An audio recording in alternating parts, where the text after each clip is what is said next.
Hello guys, welcome to our channel. This is Teja. ప్రస్తుతం మనతో పాటు సోషల్ యాక్టివిస్ట్ కృష్ణకుమారి మేడం ఉన్నారు. నమస్తే మేడం. నమస్తే మేడం, ఎన్నికలు అయిపోయినాయి, గవర్నమెంట్ ఎవరనేది ఆల్మోస్ట్ అందరికీ తెలిసిపోయింది. అయితే ఇలాంటి టైంలో జంపింగ్ క్యాండిడేట్స్ ఎక్కువ ఉంటారు. అయితే ఇప్పుడు రజనీ సాయిచంద్, గతంలో మనం చాలాసార్లు ఆమె గురించి డిస్కస్ చేసుకుందాం. అయితే ఇప్పుడు ఆమె బీఆర్ఎస్ పార్టీ నుంచి కాంగ్రెస్ పార్టీకి వెళ్తున్నట్టు ఒక వార్త అయితే వెలుగులోకి వచ్చింది. మరి దాన్ని ఎలా చూడాలంటారు? అదే తప్పే ఉందండి, వాళ్ళ వ్యక్తిగత స్వేచ్ఛ అది. పైగా ఆమెమి ప్రజల చేత ఎన్నుకోబడిన నాయకురాలు ఏం కాదు. ప్రజల చేత ఎన్నుకోబడిన వాళ్ళే పదవీకాంక్షతోటి టిక్కెట్ ఇచ్చి ప్రజలు ఓటేసిన అభ్యర్థులే గెలిచిన తర్వాత వాళ్ళకేవో అక్కడ నచ్చలేదనో ఇంకోటో ఉద్దేశంతో ప్రజలు వీళ్ళ మీద పెట్టుకున్న నమ్మకాన్ని వమ్ము చేసి వెళ్ళిపోతున్న పరిస్థితుల్లో ఆమె వెళ్ళిపోవడం పెద్ద ఆశ్చర్యము తప్పు అని నేను అనుకోను. కాకపోతే ఆమె సాయి చందు ఆ పార్టీ కోసం చేసిన కృషికి కావచ్చు, దేనికోసమైనా సాయి చంద్ పార్టీ కోసం చాలా ఉపయోగపడ్డాడు ఒక కళాకారుడిగా. అది సీఎంతో సహా అందరూ ఒప్పుకున్న విషయమే. అలాంటప్పుడు తనకి సాయి చంద్ భారీగా ఎమ్మెల్యే టికెట్ ఏమన్నా ఆశించిందేమో ఆవిడ. ఆశించి భంగపడి ఇవ్వకపోయేసరికి, పైగా ప్రభుత్వం కూడా మారింది కాబట్టి ఆ పోస్టు ఒకవేళ ప్రభుత్వం మారిన తర్వాత పోయే పోస్టో ఉండే పోస్టో కూడా మనకు తెలియదు. సరే, ఏది ఏమైనా ఆమె నిరసన ఈ విధంగా తెలియజేస్తుందని మనం అనుకోవచ్చు. ఆమె అయితే ఖచ్చితంగా హర్ట్ అయిందనే చెప్పుకోవచ్చు. కానీ ఆమెకు అర్థం కావాల్సింది ఏంటంటే, టీఆర్ఎస్ పార్టీలో ఎవరి త్యాగం పునాదుల మీద అయితే తెలంగాణ వచ్చిందో, ఎవరి త్యాగాల మీద, ఎవరి భుజాల మీద ఎక్కి కేసీఆర్ పైకి వచ్చి నాయకుడు అయ్యాడో, వాళ్ళ కుటుంబంలో 5 పదవులు పంచుకొని ఎంత భోజ్యం చేశారో, ఆ శ్రీకాంతాచారి ఎవరైతే అమరుడయ్యాడో శ్రీకాంతాచారి తల్లికే సీట్ ఇవ్వని బీఆర్ఎస్ పార్టీ తనకెందుకు ఇస్తుంది? అందుకోసం ఏంటంటే, ఇవాళ ఎమ్మెల్యే సీట్ రావడము అంటే ఈ పార్టీ ఆ పార్టీ అనేది. అందరి పరిస్థితి ఎలా ఉందంటే, అతనికి కులమండ ఉన్నా, మతమండ ఉన్నా, ఎస్సీ ఎస్టీ అయినా సరే, బీసీ అయినా సరే, అతని దగ్గర ఎంత డబ్బు ఉంది, అతని సామాజిక వర్గంలో అతనికి ఎంత పలుకుబడి ఉంది, అవసరమైతే ఎన్ని ఓట్లు కొనగలడు, ఎంత అనుచరగణం ఉంది అనేది చూసుకుని ఇస్తున్నారు తప్పితే ఇది త్యాగాలు నుంచి వచ్చిన కుటుంబాలని కానీ, లేకపోతే ఈ వ్యక్తికి చాలా చదువుకున్నవాడని కానీ, లేదు అనుకుంటే ఒక గొప్ప మేధావి అను, లేదంటే చాలా త్యాగాలు చేశారనో ఏమి లెక్కలేదు వాళ్ళకి. నేను చెప్పినట్టు ఇందాక ప్రాతిపదిక మీద వాళ్ళకి సీట్ ఇస్తున్నారు. కాదంటే శ్రీకాంతాచారి తల్లి అడుగుతున్నప్పుడు ఆమెకి ఇవ్వకపోవడం ఏంటి? మరి సాయి చంద్ భార్యగా ఈమె అడిగితే ఈమెకి ఇవ్వకపోవడం ఏంటి? అలాగే అద్దంకి దయాకరు ఇప్పటికి 2 సార్లు పోటీ చేసి ఓడిపోయిన తర్వాత అతనికి సీట్ ఇవ్వకపోవడం ఏంటి కాంగ్రెస్లో? అయితే ఇక్కడ అన్నిసార్లు డబ్బు ఇవే కాకుండా అనుకూల వర్గం, ప్రతికూల వర్గం కూడా చూస్తారు. ఇప్పుడు కోమటిరెడ్డి బ్రదర్స్కి దయాకర్ పడడు కాబట్టి దయాకర్కి సీట్ రాకోకుండా కోమటిరెడ్డి వెంకటరెడ్డి వాళ్ళు అడ్డుకట్ట వేశారు. అంటే నీకెంతమంది అనుకూలమైన వ్యక్తులు ఉన్నా సరే నీకు వ్యతిరేకులు కూడా లేకుండా ఉండాలి. ఇది ఫార్ములా అయిపోయింది. ఇప్పుడు దయాకర్కి ఇతనికి సీట్ ఇవ్వండి అని అడిగేవాళ్ళు లేకపోయినా ఉన్నా వద్దనే వాళ్ళు కూడా ఉన్నారు.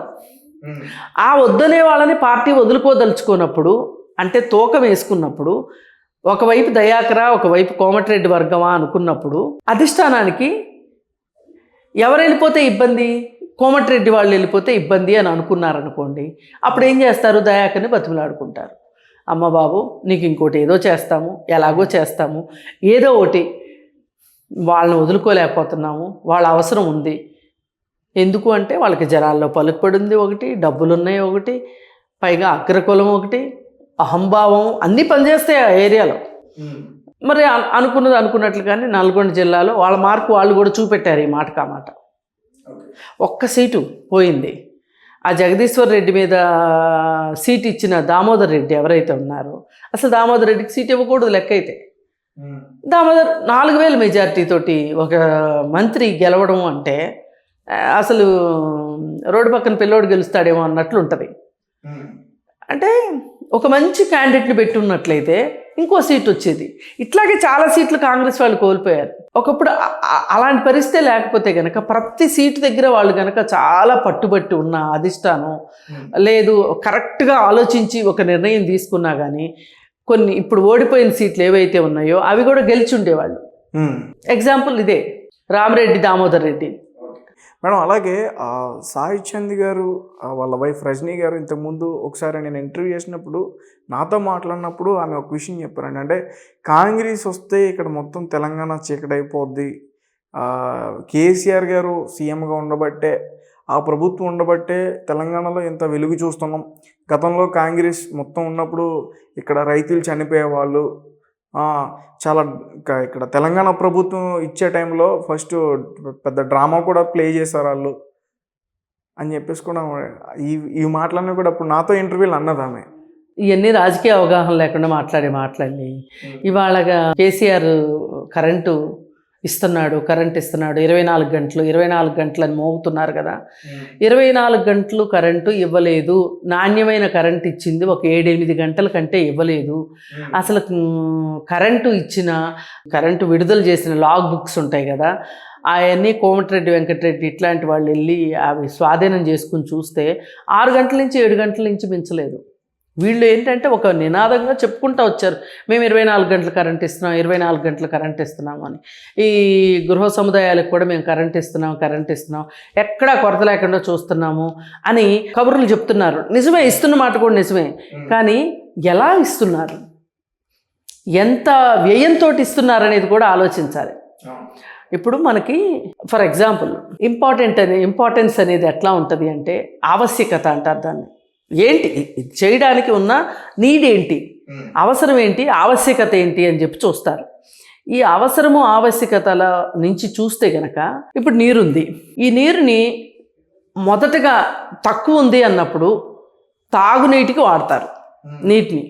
ఎందుకంటే నీళ్ళు లేకపోతే మనుషులు చచ్చిపోతారు కాబట్టి. తిండి లేకపోయినా ఇంకో రకంగా సర్వైవ్ అవుతారు, కానీ నీరు లేకుండా ఉండలేరు. అందుకని తాగునీరుకి ఫస్ట్ ప్రిఫరెన్స్, తరువాతే సాగునీరు.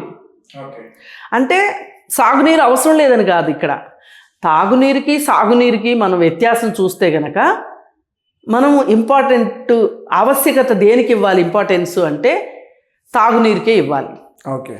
అలాగే ఇప్పుడు బడ్జెట్లు ఉన్నాయి, చదువుకు ప్రాధాన్యత ఇవ్వాలా అక్కర్లేదా అనుకున్నప్పుడు ఖచ్చితంగా చదువుకు ప్రాధాన్యత ఇవ్వాల్సిందే. అదే ఒక వినోద రంగము, ఒక విజ్ఞాన రంగము, ఒక చదువు ఇట్లా వచ్చిందనుకోండి పోటీ, హయ్యెస్ట్ ప్రయారిటీ ఇవ్వాల్సింది విద్యకి, విజ్ఞానానికి, తర్వాతే వినోదానికి కదా.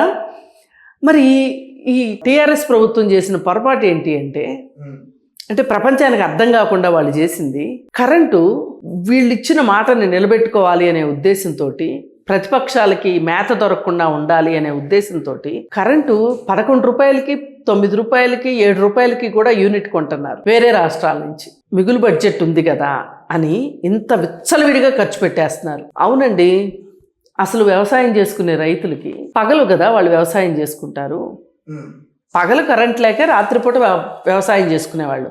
అసలు రాత్రి కరెంట్ ఎందుకండి, పగల కరెంట్ చాలు కదా. మరి అలా కాకోకుండా మేము 24 గంటలు ఇస్తున్నాం అనే పేరుతోటి రైతుల పేరు చెప్పి కరెంటు కొని పారిశ్రామికవేత్తలకి నువ్వు తక్కువ రేటుకి కరెంట్ ఇస్తున్నావు. ఇది బహిరంగ రహస్యం.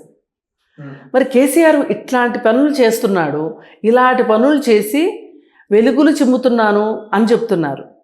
ఈ వెలుగులు ఏ ప్రస్థానానికి అంటే ఇదిగో ఈ అప్పుల ప్రస్థానానికి. ఇవాళ మిగులు బడ్జెట్లో ఉన్న రాష్ట్రం కూడా అప్పుల రాష్ట్రం అయింది.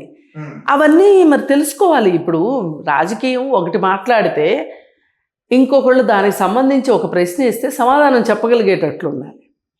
ఇప్పుడు మనము ఒక మనిషిని పొగుడుదామనో లేకపోతే అతని వైపుని ఒత్తాసు తీసుకుందామనో అనుకున్నాం అనుకోండి, అతను మంచిని మాత్రమే మాట్లాడితే కుదరదు కదా.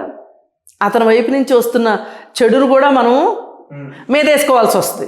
మరి ఇప్పుడు ఈవిడేం చెప్తా, ఈవిడే కాదు ఇప్పుడు ఇట్లా గోడలు దూకేవాళ్ళు, లేకపోతే కంచెలు తెగ్గొట్టుకొని గేట్లు ఇరక్కొట్టుకొని వచ్చేవాళ్ళు చాలామంది ఉంటారు ఇవాళ కాంగ్రెస్ పార్టీలోకి. ఆల్రెడీ మొదలైపోయింది ఇది.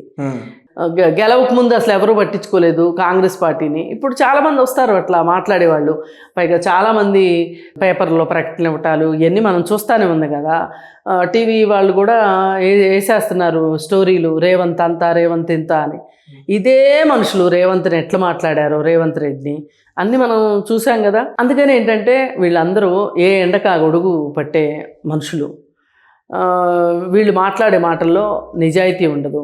వాళ్ళ సొంత అవసరాలు వాళ్ళని డ్రైవ్ చేస్తూ ఉంటాయి. ఇప్పుడు రాజకీయంగా వాళ్ళు ఏదో ఒక పదవి కావాలనుకున్నారు, అధికారం ఉన్న వాళ్ళ వైపు మాట్లాడామనుకోండి, ఇందాక ఇప్పుడు అనుకున్నట్టు ఏ ఎండకా గొడుగు అన్నట్లు అలా మాట్లాడతారు. కానీ రాజకీయాల్లో మనం ఒక స్టేట్మెంట్ ఇచ్చామంటే ఆ స్టేట్మెంట్కి కట్టుబడి ఉండేటట్లు ఉండాలి. మన చుట్టూ ఉన్న వాళ్ళు కూడా మనం మాట్లాడే మాట కోసం ఎదురు చూస్తూ ఉండాలి. ఇప్పుడు కాంగ్రెస్లో జీవన్ రెడ్డి గారు అని ఒక ఆయన ఉంటారు, పాత లీడరు. మొన్న ఓడిపోయారు. కాకపోతే అంతకుముందే 45 ఏళ్ళ అనుభవం ఉన్న వ్యక్తి ఆయన ఓడిపోయారు. ఆయన ఏదైనా ఒక స్టేట్మెంట్ ఇచ్చారంటే చాలా పకడ్బందీగా ఇస్తారు. అట్లా కొంతమంది మేధావులు ఉన్నారు. ఇప్పుడు మహబూబ్ నగర్లో చిన్నారెడ్డి గారు అని ఉన్నారు, ఆయనకు కూడా టికెట్ రాలా. కాకపోతే కొంతమందికి కాంగ్రెస్ పార్టీ టికెట్లు ఇవ్వలేదు, మంచి పనే చేసింది అనిపిస్తుంది. దాన్ని కూడా చాలా గౌరవంగా వాళ్ళు అంగీకరించారు, టికెట్ రాని వాళ్ళు కూడా. ఇప్పుడు చిన్నారెడ్డి గారు ఉన్నారు, మీరు ఒక సలహాదారుగా ఉండండి ఆ అమ్మాయికి, కొత్త అమ్మాయి పోటీ చేస్తే అంటే ఆయన సరేనండి అని చెప్పి పర్ణికారెడ్డినో ఎవరో ఆమెకి ఇచ్చారు సీట్. 26 ఏళ్ళ అమ్మాయికి. ఆ అమ్మాయి యశస్విని. ఈ అమ్మాయి మహబూబ్ నగర్లో చిట్టెం పర్ణికారెడ్డి అని చెప్పి ఆవిడకి ఇచ్చారు. డికే అరుణ ఫ్యామిలీ అనుకోవచ్చు, వాళ్ళ ఫాదర్ తరఫు. ఏదేమైనప్పటికీ ఎన్నికల్లో అభ్యర్థుల్లో అన్ని వయసుల వాళ్ళు ఉండాలి. ఇప్పుడు మనం చూసాము బీఆర్ఎస్ పార్టీలో యశస్విని రెడ్డి మీద ఓడిపోయిన అతను ఎర్రబెల్లి దయాకర్రావు. ఆయన ఇప్పటికి 8 సార్లు ఎమ్మెల్యే, 2-3 సార్లు మంత్రిగా చేశాడు. అవసరం ఆయనకి? అదే ఆయన గౌరవంగా తప్పుకుని ఎంచక్క పార్టీలో ఏదైనా ఒక పదవి తీసుకొని ఉంటే అయిపోయి ఉండేది. ఇప్పుడు ఇవాళ ఏమైంది? సప్త సముద్రాలు ఇది ఇంటెనక మళ్ళీ మురిగుంట్లో పడి చచ్చిపోయినట్లేదు. అందుకని రాజకీయాల్లో ఎంట్రీ అవ్వడం ఎంత ఇంపార్టెంటో ఎగ్జిట్ అవ్వడం కూడా అంతే ఇంపార్టెంట్. అది తెలియాలి. అది అందరూ చేయరు, అది చెయ్యాలి. ఎందుకంటే ఇప్పుడు ఒక రిటైర్మెంట్ ఉంది జాబ్కి రిటైర్మెంట్ అయిన తర్వాత వాళ్ళకి బాగా స్కిల్స్ ఉన్నాయి అనుకోండి, ఏం చేస్తారు? ఏదో ఒక అనుబోధ ఇప్పుడు ఉంటాయి కదా కొన్ని ఎక్స్పర్ట్ కమిటీలోనో లేకపోతే సలహాదారుల కమిటీలోనో వేస్తూ ఉంటారు. లేదంటే కొన్ని అనధికార పదవులు ఉంటాయి, ప్రణాళిక సంఘం అని, అట్లా ఏదైనా ప్లానింగ్ కమిషన్ అని, అడ్వైజరీ బోర్డులని, అట్లాంటి వాటిలో మీరు ఉండి మీ రాజకీయ అనుభవాన్ని ఉపయోగించవచ్చు. కానీ అసలు కొత్త వాళ్ళకి మీరు లైన్ క్లియర్ చేయకపోతే ఇంకెప్పుడు మిమ్మల్ని చూడాలా?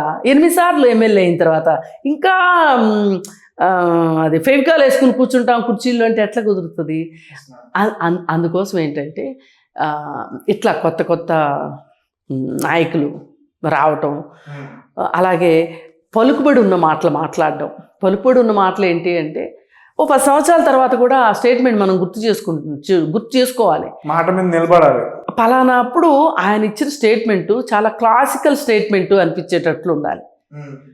అరే అది ఎప్పుడు పాతబడిపోలేదు అనేది ఆ డ్యూరబిలిటీ ఉండాలి ఒక డైలాగ్కి. అది మిస్ అవుతున్నారు ఇప్పుడు వాళ్ళన్న పొలిటీషియన్స్ కావచ్చు, లేకపోతే కొత్తగా రాజకీయాల్లోకి వస్తున్న వాళ్ళు కావచ్చు.